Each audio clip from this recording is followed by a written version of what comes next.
It was a chilly morning in Framingham. I sat at the window, staring through the fogged glass at the gray autumn sky and the few passers-by going about their business. My blood pressure pills were a bitter pill on my tongue. I drank them with warm tea and grumbled. 75 years old, and I still hadn't gotten used to the taste of them. My name is Judith Bramble. I was once an elementary school teacher, 32 years at the same school on Cliff Street. The children loved me. I had a way with even the most difficult of children. Parents trusted me. But all that is in the past. 10 years ago, I retired. My husband Arnold died 7 years ago. A heart attack took him right in his sleep. They say that's how the righteous go, painlessly, in their sleep. I don't know if Arnold was righteous, but he was a good man. 46 years together, not the longest marriage in modern times, but not the shortest. After his death, the house was empty, although Arnold was never a noisy man. He worked as an accountant for a construction company, loved fishing, crossword puzzles, and old westerns, the simple pleasures of a simple man. After he left, a lot of things changed, and not just in my daily life. My relationship with my son, which had never been easy, but now had become quite strained, changed. Ethan, my only son, lives 15 miles away in a new upscale neighborhood. He's an attorney at a large firm, specializing in corporate law. Married to Odelia Snow, a well-to-do girl, they have one child, my grandson Quentin, who will be 8 in a week. The phone on the kitchen table vibrated, interrupting my musings. An email. I rose slowly, feeling my knees aching, and headed for the phone. It was from Ethan, a short, businesslike message. Mom, Quentin's birthday party is next Saturday, the 23rd, starting at 4 in the afternoon. We'll be glad to see you, Ethan. Not, we'd be happy to, but just we'd be happy to. Succinct and detached. I reread the letter several times, noting the absence of the usual greetings and inquiries about my health. But there was an invitation, and that was something. Turning back to the window, I remembered how it had started. Ethan had always been an ambitious kid. In school, an excellent student, captain of the debate club, winner of Olympiads. He got into a prestigious university for law school, got a scholarship. Arnold and I were proud of him. Although we were worried, Ethan always strived to be the best, sometimes to the detriment of his health and relationships with others. In his last year of university, he met Odelia, a tall, confident blonde with impeccable manners and connections in the right circles. She was studying to be an interior designer and came from a family where money was never an issue. Her father owned a chain of luxury hotels, and her mother was a philanthropist, the kind of philanthropy that includes expensive receptions and photo shoots for glossy magazines. I remember our first meeting, a dinner at an expensive restaurant where Ethan had brought her to meet us. Odelia was impeccably polite, but cold. Her smile didn't reach her eyes when she asked me about my work at the elementary school. There was a condescension in her voice that she didn't even try to hide. How noble of you to devote yourself to children, she said then, carefully cutting a piece of duck breast. My aunt was a teacher at one time, but then, of course, she got married and went on to do more appropriate things. Arnold squeezed my hand under the table, urging me not to react. Ethan didn't seem to notice the little jabs, or chose to ignore them. He looked at Odelia with adoration, like she was a rare gem, and I began to realize I was losing my son. The wedding was lavish 350 guests, of whom I knew about 20. Most of the guests were from Odelia's side of the family. Her many relatives, family friends, and her father's business associates. Odelia's parents, Helen and George Snow, controlled every detail, from the menu to the guest list. Arnold and I were politely sidelined. I felt out of place at the wedding in my best, but clearly not designer dress. Helen Snow gave me an appraising look and quietly said something in her sister's ear. Both of them laughed, throwing me a look that was a mixture of pity and superiority. After the wedding, Ethan and Odelia bought a house in the same neighborhood where Odelia's parents lived. It was large, modern, with a spacious garden and a swimming pool. Arnold and I were invited to the housewarming party, a formal event with catering and waiters. Odelia accepted my gift of hand-embroidered kitchen towels with a strained smile and immediately handed them to an assistant who took them to the back of the house, where they probably remained unpacked. A year after the wedding, Quentin was born. I was in the hospital when he was born, but they wouldn't let me see him. Only next of kin, the nurse said. The next of kin turned out to be Odelia's parents. I had to wait 2 days before I could see my grandson. With Quentin's birth, the estrangement between us and Ethan's family only deepened. Odelia had insisted on a nanny, a professional one with references, rejecting my offer to help with the baby. When I did come to visit my grandson, I was greeted coolly. Odelia always found a reason to shorten the visit. Quentin's routine, he had a slight cold, they were expecting visitors. Arnold tried to smooth things over, saying that the young people needed time, that everything would get better. But I saw how he was hurt by his son's alienation. In the last years of his life, he mentioned Ethan less and less often, as if resigned to the fact that their relationship will not be restored.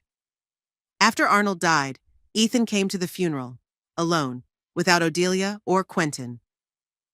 Quentin has a fever. Odelia can't leave him with a babysitter, he explained. I nodded, pretending to believe him. At the wake, Ethan kept a detached demeanor, socializing mostly with distant relatives and family friends, not me. He left immediately after the ceremony, citing urgent business at work. Since then, our communication has been reduced to rare phone calls on holidays, even rarer visits and dry emails like today's. I ceased to be a part of their lives, becoming an inconvenient obligation that is brought up when necessary. Gradually, I accepted this reality. I stopped calling too often, stopped imposing. I learned to find joy in other things, in my small garden, in my volunteer work at the local library, in rare meetings with former school colleagues. Loneliness became a familiar state, although at times the longing for family warmth came with renewed vigor. The holidays were especially difficult. Last Christmas, I'd gotten a gift from them, an expensive impersonal set of makeup, obviously bought at the last minute by Ethan's secretary. It came with a card that read, "Merry Christmas, love, Ethan, Odelia, and Quentin." Not one handwritten line, not one personal word. I sent them a homemade Christmas wreath and a knitted sweater for Quentin that I'd been working on for 3 months. I received a short message back. Thanks for the gifts. Quentin appreciated the sweater.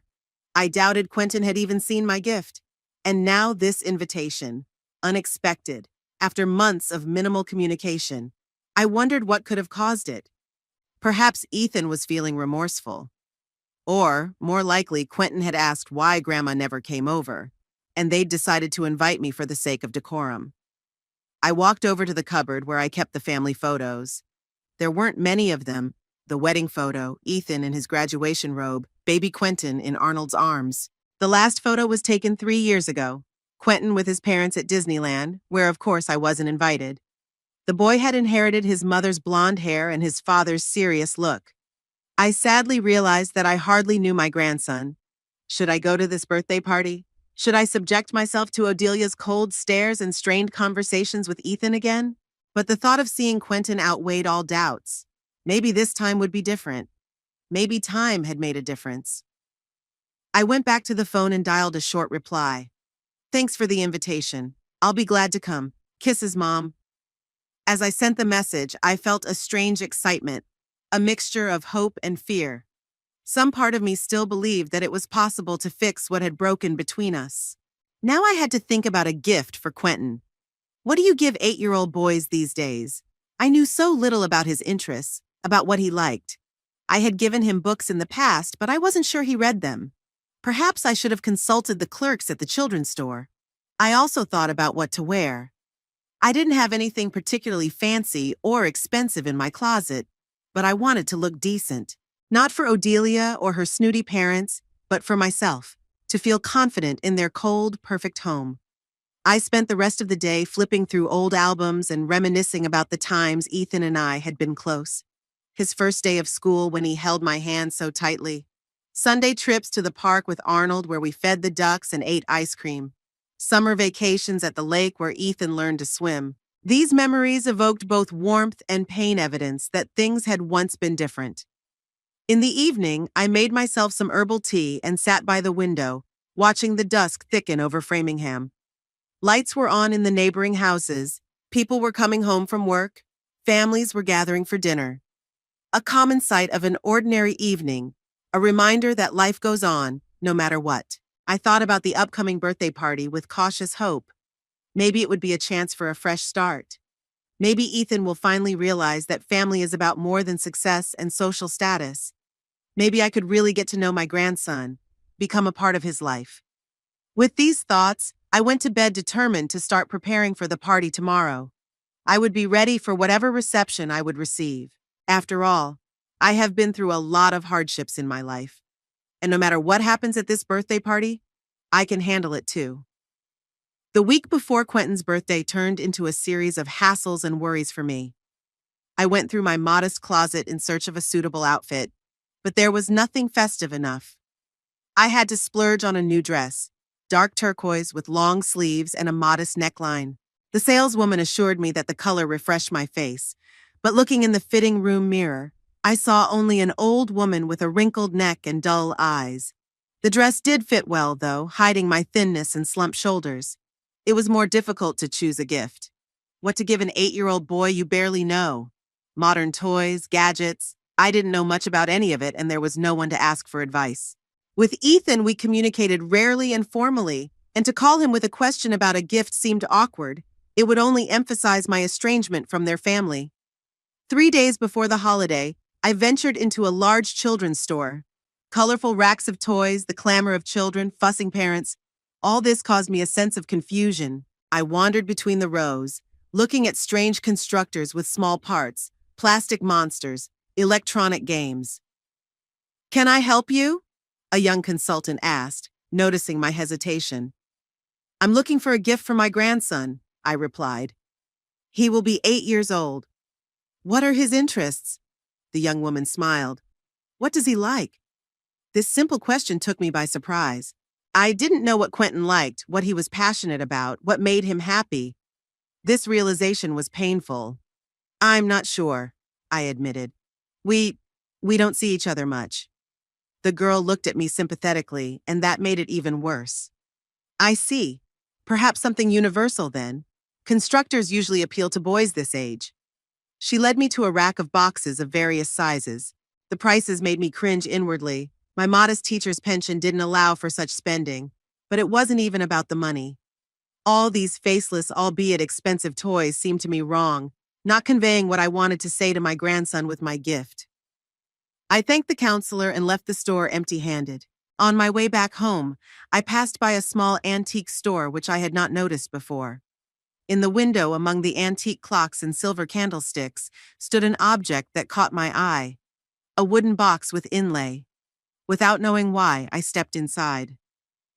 The little bell above the door jingled melodiously, announcing a visitor. An elderly man with a neat beard sitting behind the counter looked up from his book. "What can I do for you?" he asked with a soft smile. "I'm looking for a gift for my grandson," I said, having gotten used to the phrase. "He's turning 8. 8 is a fine age," the antique dealer nodded. "The boy is just beginning to really know the world. I have something that might appeal to him." He went to the back of the store and returned with a small wooden box, which he carefully placed on the counter. "It's a late 19th century naturalist field kit," he said, opening the lid. "It belonged to an English botanist who traveled across America collecting plant specimens. All the items are original but in excellent condition." Inside the box on dark green velvet was a small copper microscope, a set of glass test tubes, tweezers, a magnifying glass, a compass, and a few other instruments I didn't know the purpose of. "This is beautiful," I exhaled, gingerly touching the microscope. "But I'm afraid a modern boy wouldn't like it. Kids nowadays prefer electronics." "Not all," smiled Antiquarian. "My grandson, for example, loves such things. Real, with history, which you can hold in your hands, not just a finger on the screen. Of course, not every child will appreciate it, but the ones who do, they're special." His words hit something deep inside me. Didn't I want to believe that Quentin was special? That there was something of me in him, of Arnold, of the Ethan I'd once known, an inquisitive, open-minded boy, not the cold, calculating lawyer he'd become. "I'll take him," I said firmly. "How much is it?" The price was high, but not prohibitive. I paid with my rarely used credit card, and the antique dealer carefully wrapped the set in paper, tying it with string. I hope your grandson appreciates the gift. He said goodbye. Sometimes things like this can change a person's life. They open doors we didn't even know existed. I carried the box home, clutching it to my chest like a fragile treasure. For the first time in a long time, I felt joyful excitement. I imagined Quentin opening the box, his eyes lighting up, asking questions about the instruments. Of course, there was a chance that the gift would disappoint him, that he would prefer another computer game or a fancy robot. But I wanted to take a chance. At home, I spent a long time writing a card to accompany the gift. I wanted to avoid platitudes, but also not to be too sentimental. In the end, I settled on simple words. Dear Quentin, this set once helped people to discover the mysteries of nature. I hope it will give you the joy of exploring the world too. Love, your grandmother Judith. The evening before the party, I hardly slept at all. I wondered if I was doing the right thing, hoping to get closer to my son's family. Was I expecting too much from one visit? Would I be disappointed again? My memory was a helpful reminder of past encounters, each of which left a bitter residue. Christmas 3 years ago, when Odelia had spent the entire evening defiantly discussing summer vacation plans with her parents, never once including me in the conversation. Thanksgiving, where Ethan had given me exactly 5 minutes of formal conversation and then disappeared into his office, citing a work emergency. Quentin's 5th birthday party, where I sat in the corner, watching the other guests, Odelia's friends, Ethan's coworkers, the parents of their acquaintances, feel free to chat, as if they were members of a private club to which I had no access. I remembered particularly vividly an incident that had happened when Quentin was only 4 years old. I had come to visit them unannounced, bringing freshly baked apple pie, my grandmother's recipe, which Ethan had once loved so much. Odelia greeted me on the doorstep as if I were an annoying traveling salesman. Judith, she said then, not inviting me in. We were just about to leave. Quentin has a class at the art studio, and then we have a lunch with friends. If you'd called ahead of time, we could have adjusted our plans. I stood on the porch with a ridiculous pie in my hands, feeling like an uninvited guest in the life of my own son and grandson. Ethan hadn't even come out to say hello. I could hear his voice from the back of the house, talking on the phone. Quentin glimpsed me at the door, blonde, in a neat blue suit, looking at me curiously. But Odelia immediately sent him packing. That day, I realized the bitter truth: I was a stranger in their lives. An uninvited intrusion from a past Ethan would rather forget. To Odelia, I was just an inconvenient reminder of her husband's humble origins, and to Quentin, a strange old woman they called Grandma for some reason. After that incident, I stopped coming over uninvited. I accepted the rules of the game: formal visits on big holidays, rare phone calls, neutral topics of conversation. It was the only way to keep some connection with my son and grandson. The morning of my birthday was overcast. I woke up early, with a heavy head after a sleepless night. I drank a cup of strong tea, hoping it would give me strength. Then I stood under the shower for a long time, letting the hot water wash away my fatigue and anxiety. I packed carefully, as if I were going to an important job interview. I put on a new dress and modest pearl earrings, a gift from Arnold for our 30th anniversary. I applied light makeup, a little powder to hide age spots, a dash of blush, pale pink lipstick. I styled her gray hair into a simple but neat style. She looked at herself in the mirror and was satisfied. Not fashionable, but dignified. The party was scheduled for 4 o'clock in the afternoon, but I ordered a cab for 2, fearing traffic jams and other unforeseen circumstances. I checked the gift one last time.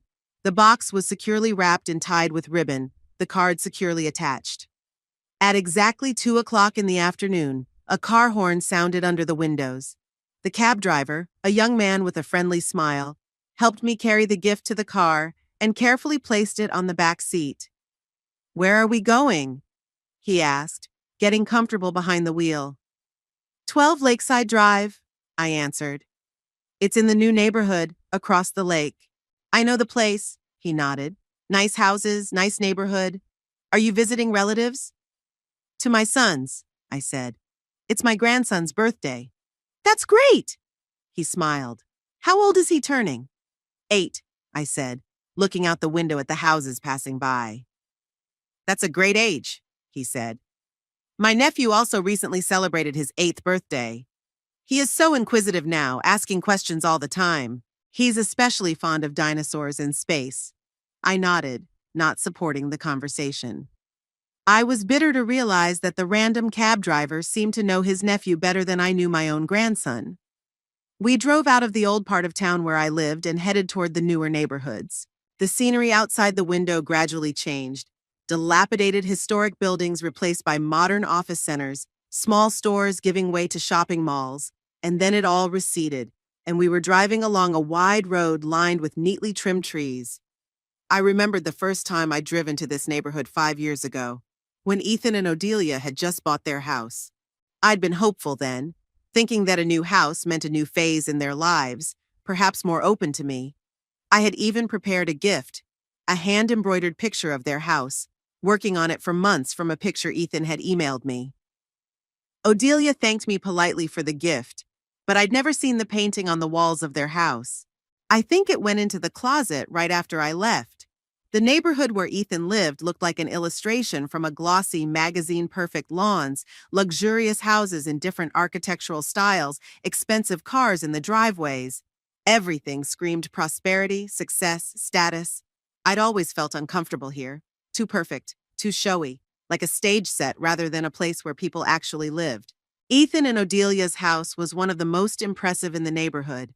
3 stories high, neoclassical, with columns at the entrance and large windows.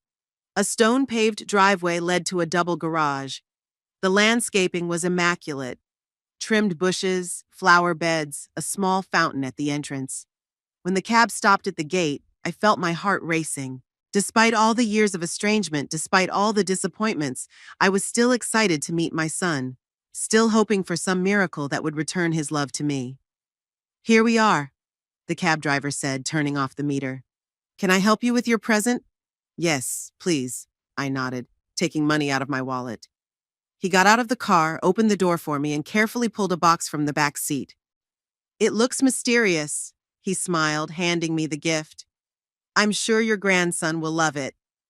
"I hope so," I replied as I paid. The cab drove away, and I stood in front of the gate, holding the box with the gift and feeling like an uninvited guest. For a moment, I thought of turning around and leaving, calling the cab back and returning to my quiet, modest home, where no one looked at me with an appraising gaze. No one made me feel out of place. But no, I had to go through with it. For Quentin's sake, for the faint hope of reconciliation with Ethan, for the memory of Arnold who wanted so much for our family to remain united. I took a deep breath, pulled myself together, and pressed the intercom button at the gate. "Who is it?" came an unfamiliar female voice, probably one of the helpers hired for the party. "Judith Bramble, Quentin's grandmother," I answered, trying to sound confident. The gate opened silently, and I walked slowly down the paved path toward the house. Each step was hard, as if I were walking not to a party, but to an ordeal. My mind was spinning with thoughts of how I would be greeted, what Ethan would say, how Odelia would react, whether Quentin would be happy with my gift. I was ready for a cold reception, for polite indifference, for condescending glances. But somewhere deep inside, I hoped that this time would be different, that something would change today, that something would shift in our relationship. The front door opened before I could even ring the bell. A young woman stood on the doorstep wearing a uniform, a light blouse, dark skirt, and a name tag. "Welcome, Mrs. Bramble," she said with a friendly smile. "Come in, please. May I help you with your gift?" "No, thank you, I'm fine," I replied, holding the box tighter to me. This gift was too important for me to entrust it to a stranger. I entered the spacious hallway, decorated in light colors, a large mirror in a gilded frame, a console with a vase of fresh flowers, an abstract painting on the wall, all impeccable, stylish, and completely impersonal. No family photos, no children's drawings, nothing that spoke of real people living in this house. There were voices and soft music coming from the back of the house. The festivities were already beginning, even though it was only the beginning of the 4th hour. "Let me show you out," said the assistant. "The guests are gathering in the garden, weather permitting." I followed her through the living room, a spacious room with minimalist furniture and panoramic windows overlooking the garden. About 20 people were already gathered there, adults with glasses in their hands, children running between the tables with treats. I noticed Odelia, at once tall, slender, in an elegant beige suit. She stood in the center of the group of women, talking animatedly and occasionally fixing her perfect hair. Next to her was her mother, Helen, equally elegant and cold. Ethan was nowhere to be seen. My heart jumped when I saw Quentin, a blonde-haired boy in a blue shirt and dark blue pants. He had grown considerably since the last time I'd seen him, leaner, his features sharpened. He stood surrounded by other children, clearly feeling like the center of attention, the birthday boy receiving congratulations. I stood on the threshold, hesitant to enter, clutching the gift box tightly in my hands. Suddenly, all my doubts, all my fears, all the resentments of the past years came flooding back. What was I doing here, among these strange, prosperous people? Why was I subjecting myself again to the pain of alienation, again hoping for something that had long ago lost all hope? But it was too late to retreat. Odelia noticed me and said something to her companions. They all looked in my direction, and I felt the color rise to my cheeks. Gathering all my courage, I stepped into the garden, preparing to meet the family that had long ago ceased to be mine. Odelia approached me with a strained smile that I had learned to recognize over the years of our acquaintance. It was a smile that never reached her eyes and always boded insincere courtesy. "Judith," she said, touching my shoulder lightly in imitation of a greeting. "We didn't expect you to actually come. How nice." "Hello, Odelia," I replied, trying to keep my dignity. "How could I have missed Quentin's birthday? Where's Ethan?" "Oh, he's late." Odelia waved her hand. "Some urgency at work. You know how it is." I knew. Over the years, work emergency had become Ethan's universal excuse for avoiding family gatherings, especially ones where I was present. "I understand." I nodded. "May I congratulate Quentin?" Odelia glanced at the box in my hands. "Sure. Do you want me to take the gift? We put them on a special table. Quentin will open them later." "If it's okay, I'd like to give it to him personally," I said, not wanting to part with the carefully chosen gift. "As you wish." Odelia shrugged, clearly unhappy with my refusal. "Quentin and his friends are at the fountain. Just don't distract them too long. They're having a game." I headed toward the group of children gathered around the small decorative fountain in the center of the garden. Quentin was standing with his back to me, talking animatedly to the other boys.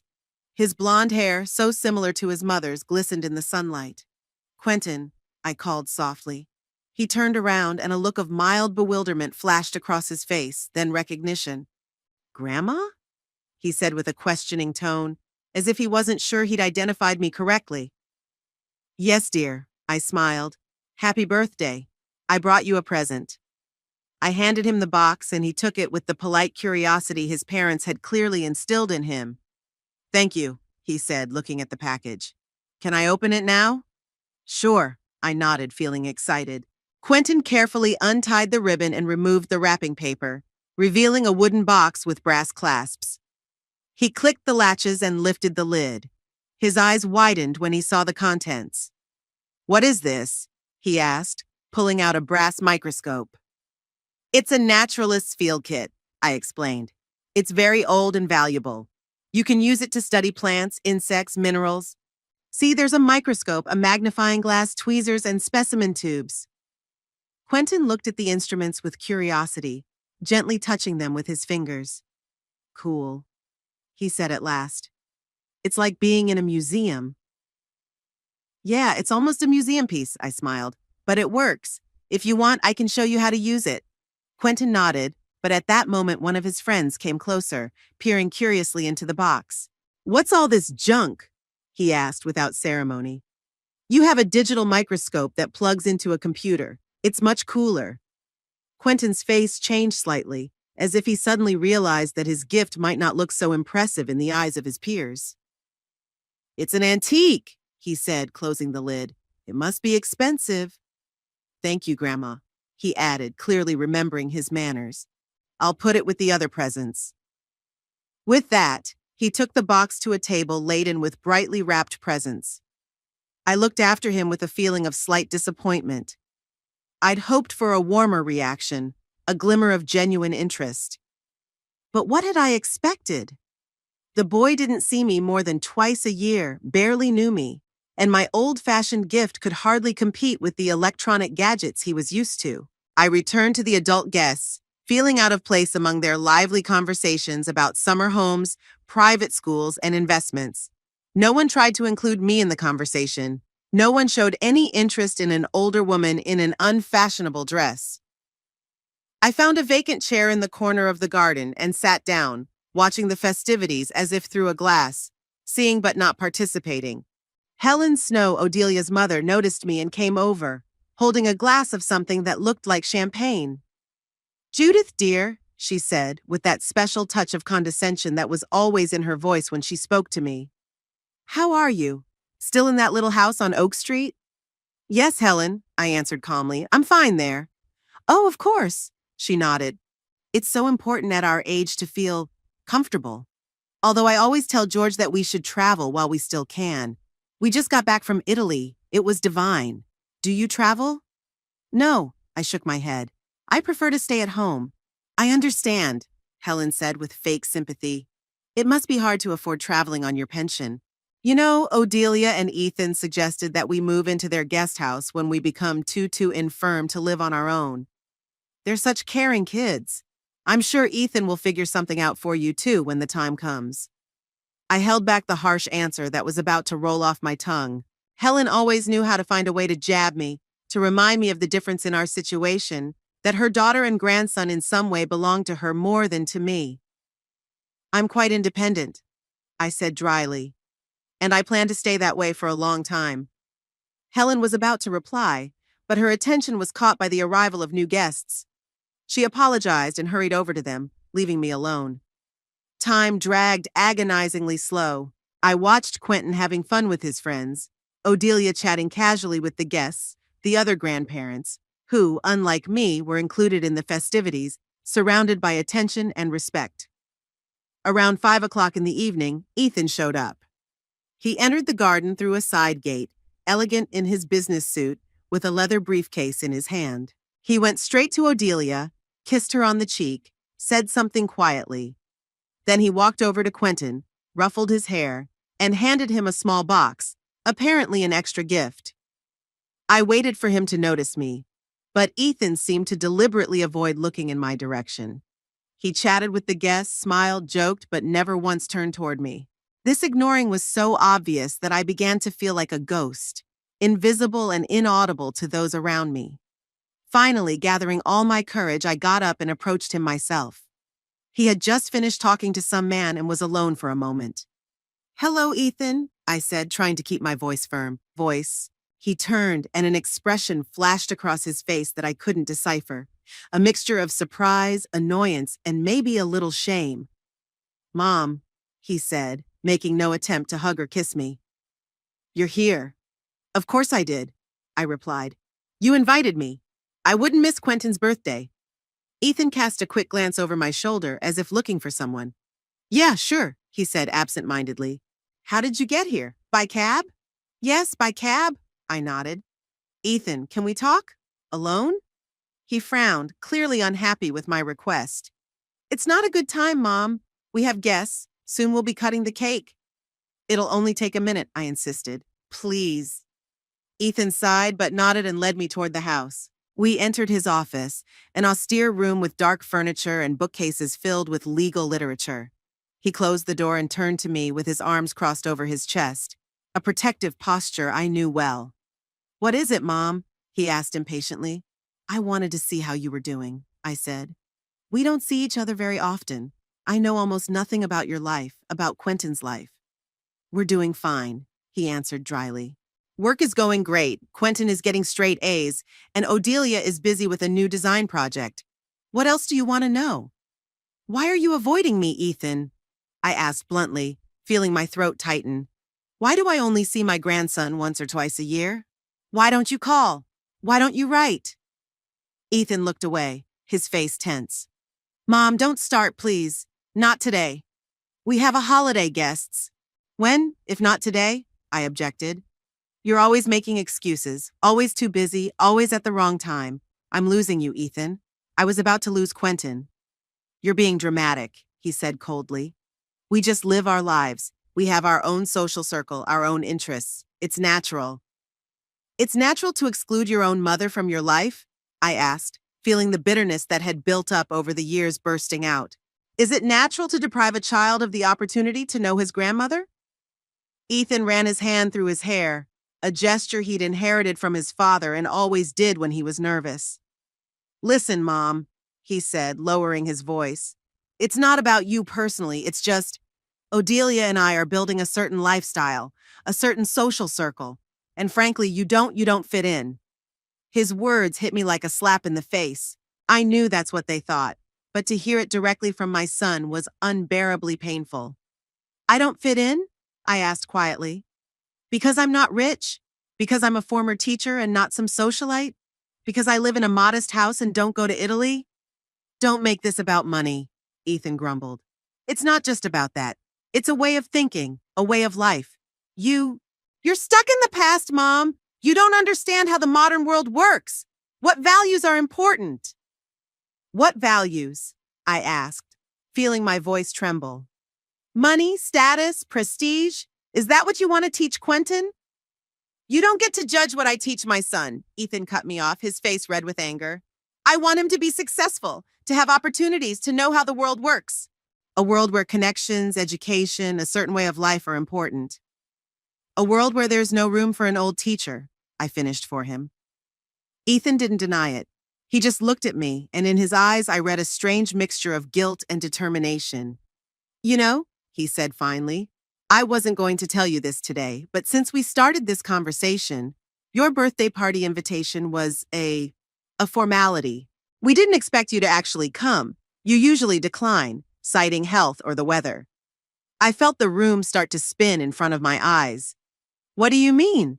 I asked, even though I already knew the answer. We invited Odelia's parents specifically, Ethan explained with painful directness. They helped with the organization. They are part of our daily life.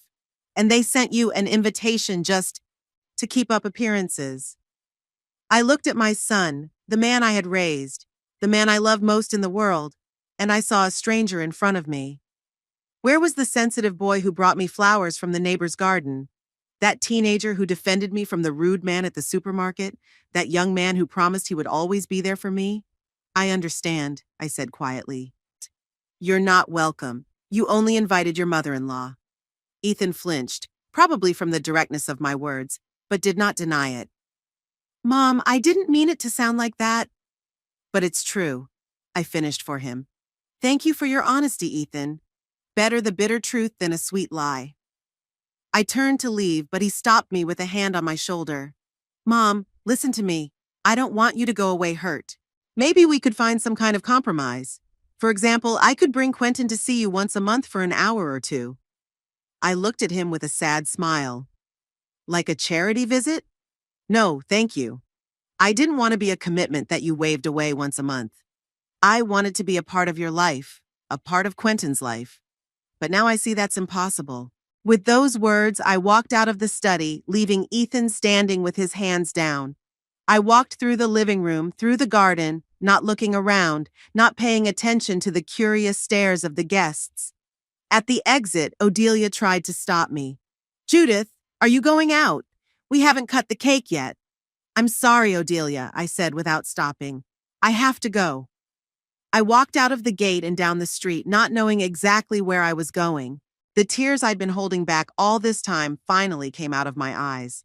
I cried not so much from resentment as from the realization of irrevocable loss. I had lost not only my son, but also a part of myself, a part of my past, of my hopes for the future. I don't know how long I walked through the streets of a strange neighborhood before I realized to call a cab. I returned home at dusk, physically and emotionally exhausted. Without turning on the light, I went to my bedroom, lay down on my bed, and fell into a heavy, restless sleep. The next morning greeted me with gray skies and drizzling rain. I felt wrecked, my head ached, and my heart was aching from yesterday's memories. I forced myself to get up, take a shower, and drink a cup of tea. Life went on, no matter what. Around 10 o'clock in the morning, the phone rang. I glanced at the screen and saw Ethan's number. My first reaction was not to answer. What else could he say after yesterday? But something, maybe maternal instinct, maybe just habit, made me pick up the phone. "Hello?" I said, trying to keep my voice neutral. "Mom?" Ethan's voice sounded strange, tense, almost frightened. "Mom, I need you. I need you now." I froze, not expecting such a tone from my son, who yesterday had actually disowned me. "What's wrong, Ethan?" I asked, feeling my heart start to beat faster. "It's Quentin," he answered, and I could hear the panic in his voice. He's missing." "What do you mean he's missing?" I asked, not understanding. "He's gone," Ethan said, his voice shaking. "Last night after you left, we couldn't find him. We thought he was playing with his friends somewhere in the house. Then the guests left and he was nowhere to be found. We searched the house, the garden, even the neighboring properties. Odelia's with the police. They're organizing a search. But I was thinking, I don't know, maybe he was trying to get to you. He didn't show up at your place?" "No," I answered, feeling cold inside. "I haven't seen him, Ethan. My God, how could this have happened?"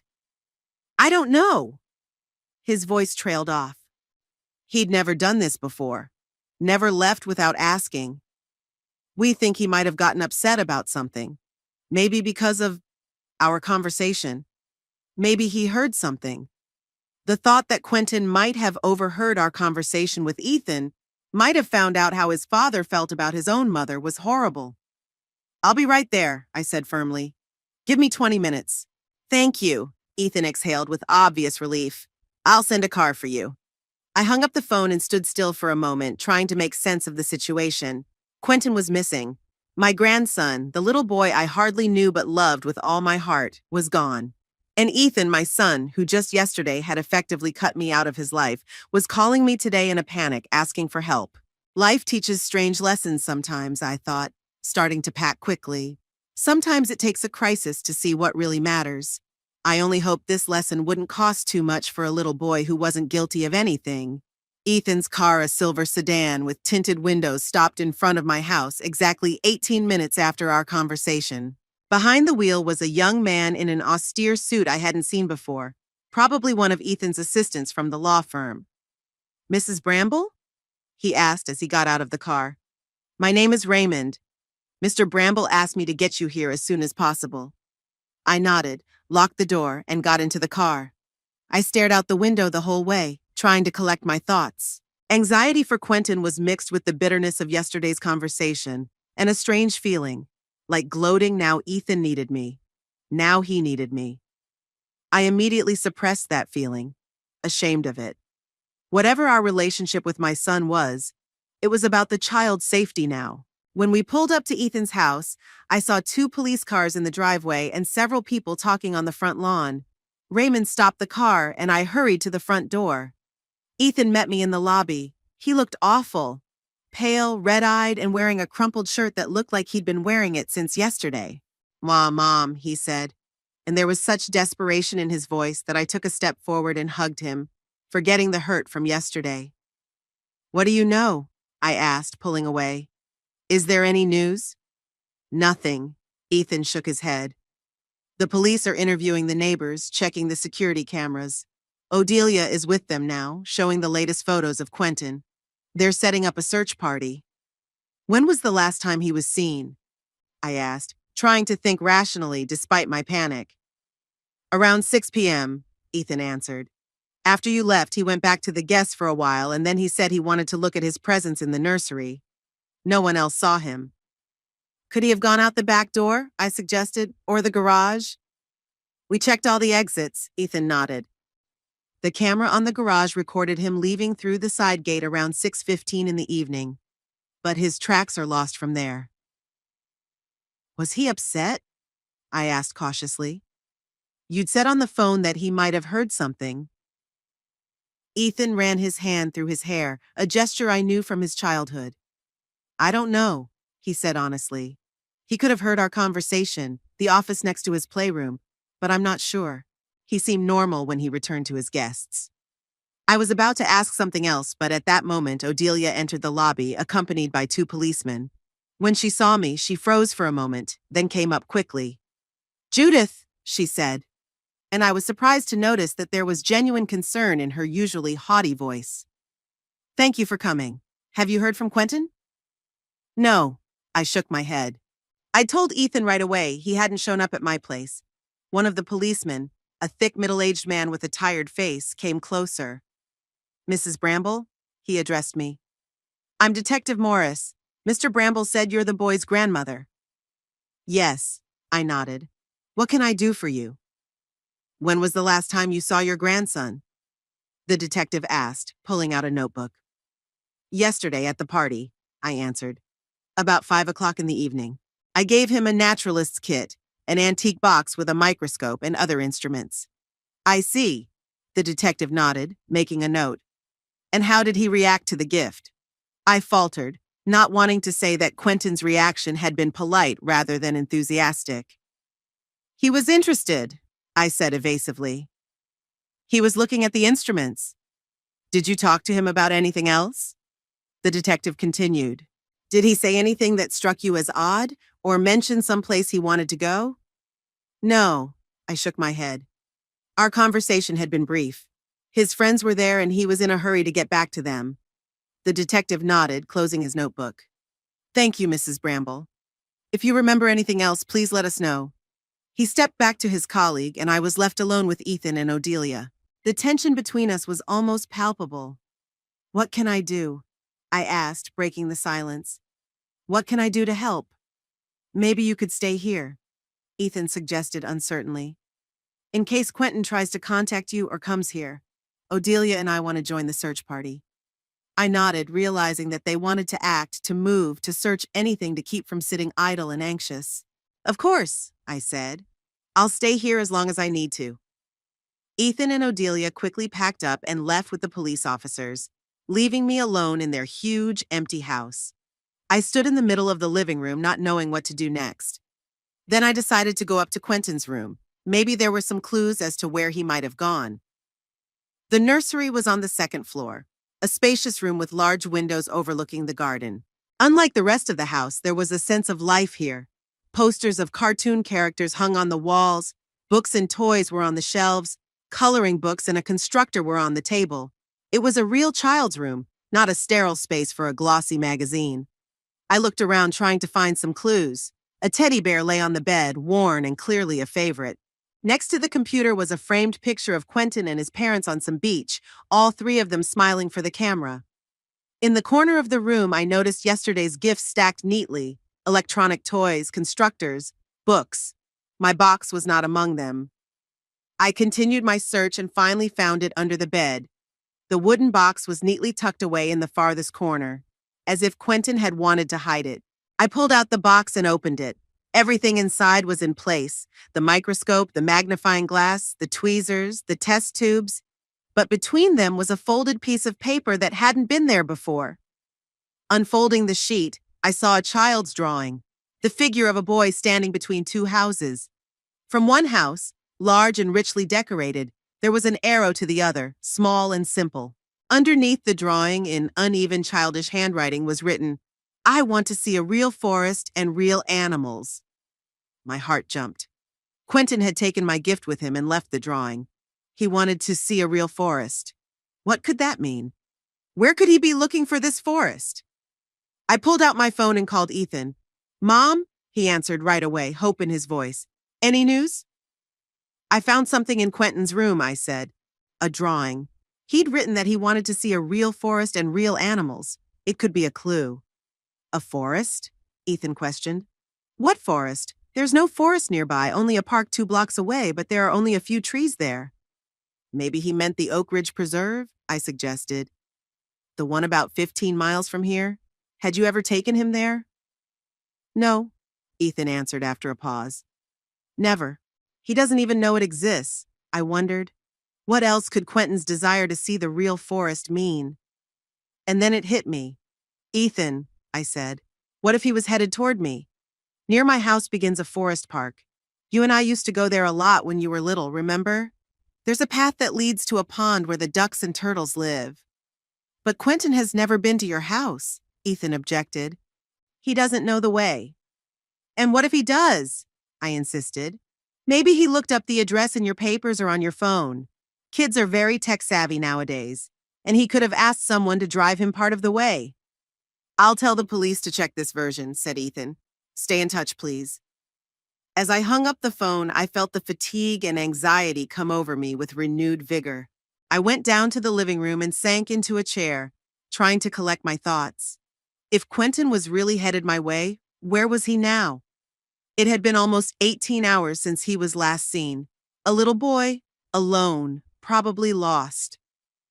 My phone rang, interrupting my heavy thoughts. Evelyn's name popped up on the screen. An old friend of mine, whom we'd met in the teacher's lounge at college and had kept in touch over the years. Judith? Her cheerful voice came through the phone. How was your grandson's birthday? You promised to tell me. I sighed, not knowing where to begin.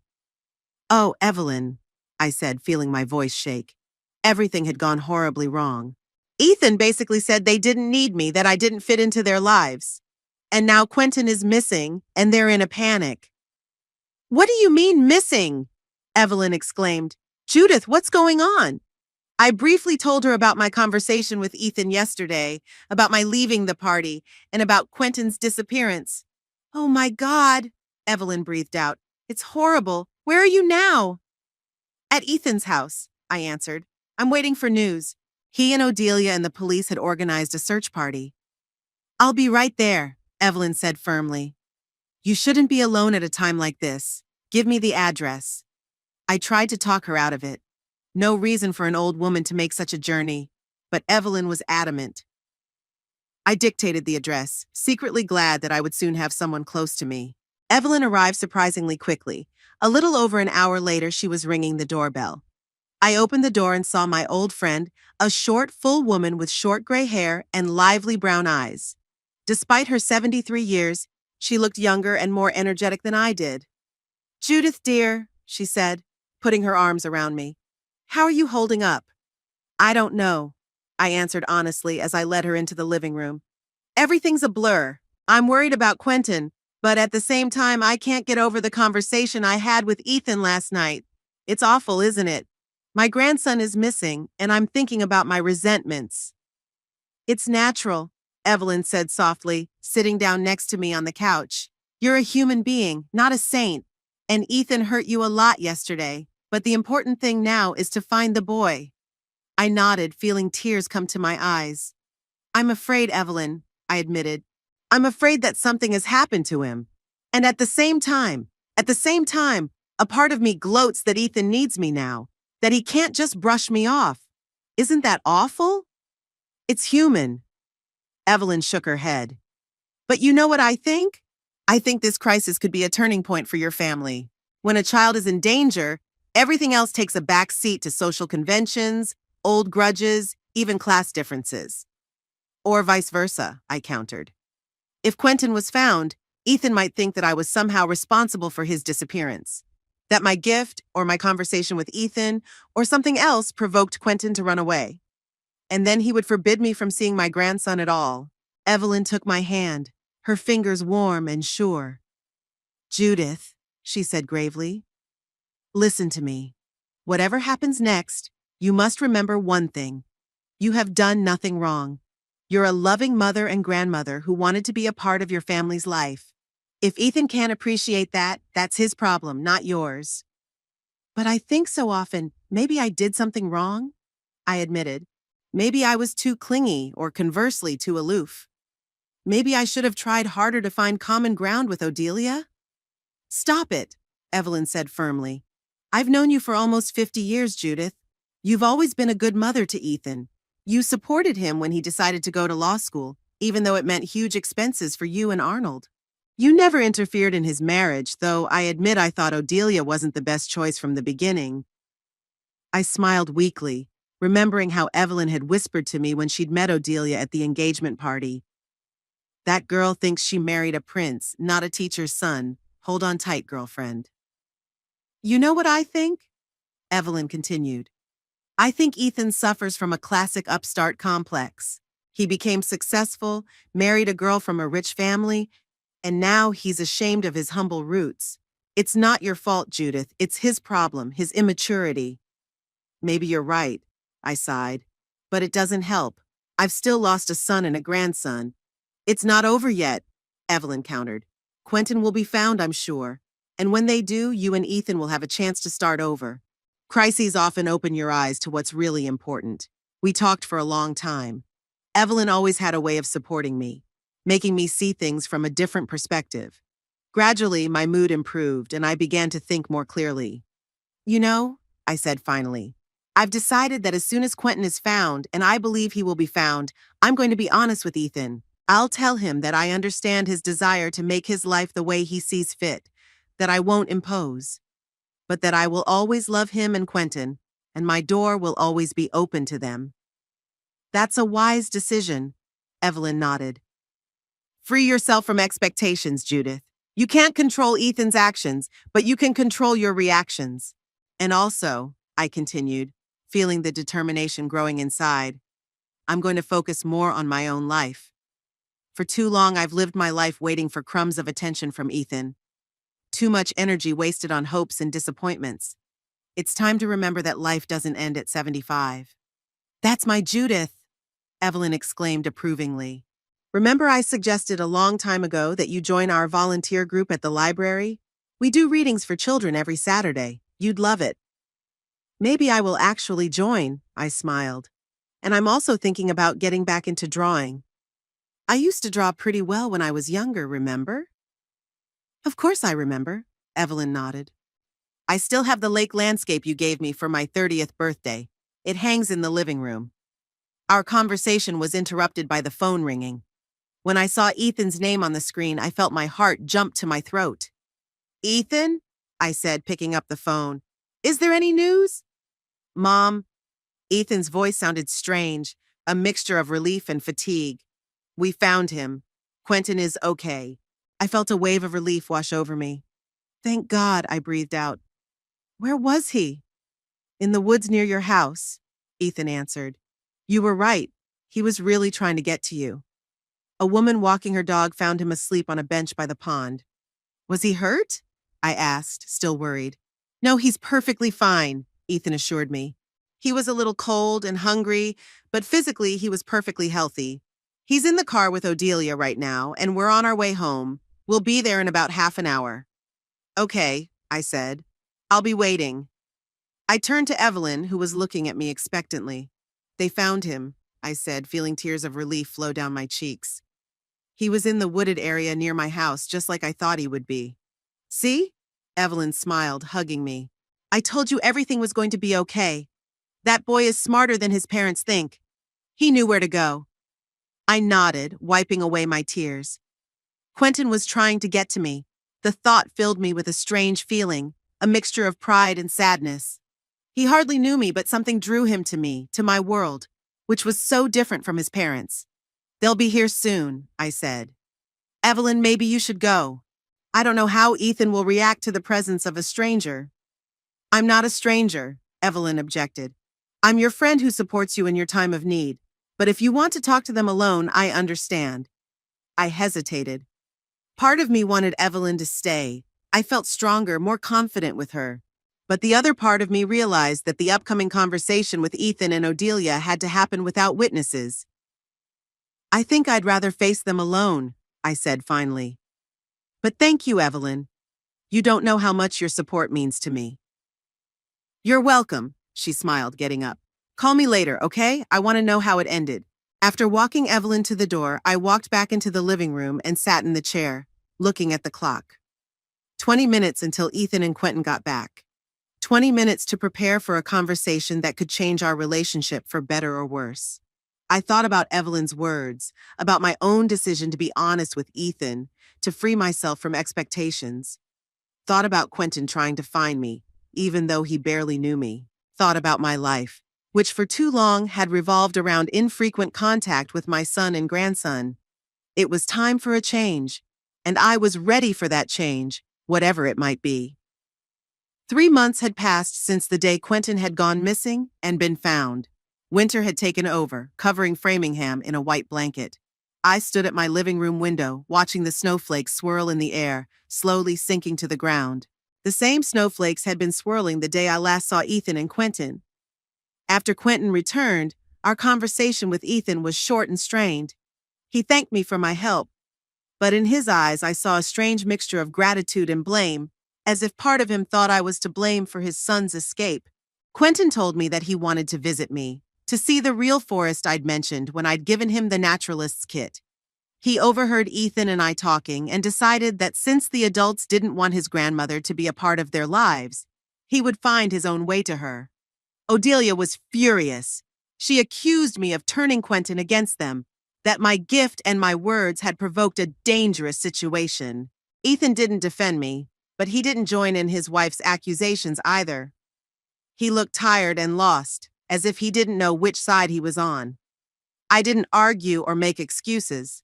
Instead, I said what I had decided to say, that I understood their desire to structure their lives as they saw fit, that I wouldn't impose, but that I will always love them and my door will always be open to them. After that, I asked Raymond to drive me home. I haven't heard from them since. No calls, no letters, no invitations. Christmas went by without the traditional card. I sent Quentin a gift-day children's encyclopedia about nature with colorful illustrations, but I didn't receive confirmation that it had arrived. The silence hurt at first. I caught myself checking my phone several times a day, hoping to see a message from Ethan. Sometimes I thought about calling myself, but I stopped myself, remembering my decision not to impose. Gradually, that pain dulled, turning into a quiet sadness that would always be with me, but that no longer defined my life, because my life had changed. After that day, I decided that I was done living my life, waiting for crumbs of attention from my son and his family. No more spending my days regretting the things I couldn't change. It was time to remember that I was not only a mother and grandmother, but a woman with her own interests, dreams, and opportunities. The first step was to get involved in the local library volunteer program that Evelyn had mentioned. Every Saturday, I now spent 2 hours every Saturday reading books to a group of children between the ages of 5 and 8. I was nervous at first. It had been too long since I had worked with children, but I quickly remembered how to do it. The children's smiles, their genuine interest, their direct questions brought me more joy than I could have expected. The second step was to get back to drawing. I used to paint watercolors quite well when I was younger, but then I gave up that hobby. First because of work and Ethan's upbringing, then because of taking care of Arnold, who was sick. Now I'm enrolled in classes at the local senior center. My first work, a winter landscape with a view from my window, was approved by the instructor and now hangs on the living room wall. But the most important change was the new people in my life. At the library, I met Paula Higgins, a librarian about my age, with whom we quickly hit it off. At a painting class, I befriended Timothy Wave, a 70-year-old retired sailor who started painting after his wife died. And through Evelyn, I met a whole group of active retirees who met regularly to discuss books, go to museums, and even volunteer for greening projects around town. Gradually, my calendar, which used to be nearly empty, filled up with meetings, classes, and events. I had a reason to get up in the morning, dress more carefully, and take an interest in what was going on around me. I found that I could go entire days without thinking about Ethan and Odelia, without feeling the emptiness that used to accompany me all the time. Of course, there were difficult moments too. Birthdays, my own, which I celebrated with a modest dinner with new friends, and Ethan's, when I fought the urge to call him all day. Christmas, which I spent for the first time in years, not alone but with Evelyn and a few other girlfriends, but still felt the absence of family most keenly. Moments when I'd see a boy on the street who looked like Quentin and my heart would clench with longing. But I learned to deal with those feelings. I learned to let myself be sad without letting the sadness swamp me completely. Learned to appreciate what I have instead of longing for what I don't have. One winter day, as I was returning from a painting class, I saw a familiar silver car in front of my house. My heart skipped a beat. It was Ethan's car, but Ethan wasn't behind the wheel. Instead, Raymond, the same young man who had driven me the day Quentin disappeared, got out of the car. "Mrs. Bramble," he said, nodding and greeting. "Minus Mr. Bramble asked me to give you this." He held out a small package to me. I took it, feeling my hands shaking. "Thank you, Raymond," I said. "How's my son doing?" "He's fine, ma'am," he replied with restraint. "Very busy lately. New business. I nodded, realizing I would learn nothing more from this polite but taciturn young man. Tell him I appreciate it, I said, even though I didn't know what was in the package, and that I hope they're doing well. Raymond nodded, got in his car, and drove away. I went into the house and opened the package. Inside was a book, the same children's nature encyclopedia I'd sent Quentin for Christmas. There was a note attached to it, handwritten by Ethan. Mom, Quentin already received a book like this from his biology teacher. Thank you for your attention. Ethan. I stared at that short note, feeling a lump come up to my throat. Not a word about how they were doing. Not a question about how I was doing. Just a dry notice of an unnecessary gift. Ethan didn't even bother to call or write an email, sent Raymond off like a courier with an insignificant package. Before, such a gesture would have hurt me deeply. I would have cried, blamed myself, looked for ways to make things right. But now I just sighed, put the book back on the shelf, and went to make tea. I had a book club meeting scheduled for the evening, and I wanted to reread the last chapter of the novel under discussion. The next morning, I decided to take the book to the library where I held readings for children. Paula gratefully accepted it. It's a great addition to our collection, she said, flipping through the pages. The children will love it, especially the boys. They love anything to do with nature and animals. I'm glad the book will come in handy, I smiled. It's too good to be sitting on a shelf. Speaking of children, Paula said, closing the book, I have a proposition for you, Judith. The library director and I have been discussing the possibility of organizing a children's science club, once a week for elementary school children. Simple experiments, nature observation, that sort of thing. You were a teacher, right? Wouldn't you like to take this on? I froze, surprised by the offer. I taught elementary school, I said. I'm not sure I'm qualified for science club. Come on, Paula said. You're great with the kids in reading. And we're talking about basic stuff, not nuclear physics. Plus, we have a small budget for materials and equipment. Think about it, okay? I promised to think about it, but I already knew the answer in my gut. The idea of running a science club for kids excited me. It was a return to what I had always loved. Learning, passing on knowledge, seeing a child's eyes light up when they understood something new. That night, lying in bed, I thought about Paula's proposal and how my life had changed over the past few months. I thought back to the day Ethan had told me that I didn't fit into their lives. Those words had broken my heart then. Now I realized that they may have set me free, freed me from my illusions, from my fruitless hopes, from being a beggar waiting for crumbs of attention. Yes, I didn't fit into their lives, but that didn't make me less valuable, less worthy of respect and love. It just meant that I needed to find my place not in their world of glamour and status, but in a world that matched my values, my interests, my idea of what was really important. The next day, I called Paula and agreed to lead the science club. We decided to start after winter break in mid-January. I had about a month to prepare, to think about the program, to make a list of necessary materials, to refresh my knowledge. I plunged into the work with an enthusiasm I had not felt for many years. I studied modern approaches to teaching science, looked for interesting experiments that could be done with minimal equipment, and collected materials for visual aids. Evelyn, noticing my enthusiasm, offered to help. She was not an expert in science, but she had a talent for organization and could help with the practical aspects, preparing materials, working with a group of children, documentation for the library.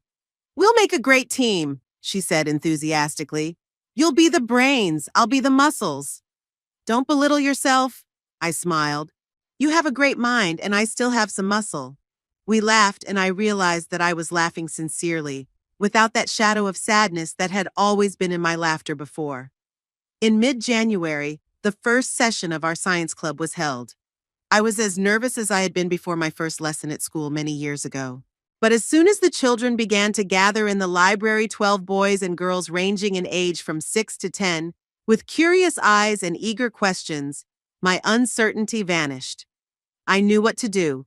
I knew how to talk to them, how to interest them. The first lesson was about water and its properties. We did simple experiments with surface tension, solubility, floating objects. The kids were thrilled, especially when we got to the experiment with dancing raisins in sparkling water. Like magic, exclaimed a little boy with freckles as he watched the raisins rise and fall in the soda glass. Not magic, but science, I replied with a smile. And next time we'll find out why it happens. After class, a middle-aged woman, the mother of one of the boys, approached me. Mrs. Bramble, she said, I'm Lauren Sawyer, Jason's mom. I wanted to thank you for today's lesson. Jason doesn't usually show an interest in science, but today he was so engaged. It's amazing. Thank you, I said, feeling warmed by the praise. Jason is a very inquisitive boy. He asked great questions. Have you ever been a teacher before? Lauren asked. Yes, I taught elementary school for many years, I nodded. I could tell, she smiled. You have a approach to children. They feel like you take them seriously. Because they are, I said simply. Kids deserve to be taken seriously. After everyone had dispersed, Evelyn and I sat in the empty library, tired but satisfied. That was wonderful, Evelyn said, stretching. You're a born teacher, Judith. Always have been. Thank you, I smiled. I'd forgotten what it was like to see children learn new things. It's magic. You look happy, Evelyn said, looking at me carefully. Really happy, not just content. I haven't seen you like that in a long time, I wondered. Was I happy? Happy seemed too strong a word for what I was feeling. But I definitely felt fulfillment, purpose, the joy of doing something meaningful, something I was good at. You know, I finally said, I'm not sure I'm happy in the full sense of the word. I still miss Ethan. I still miss Quentin.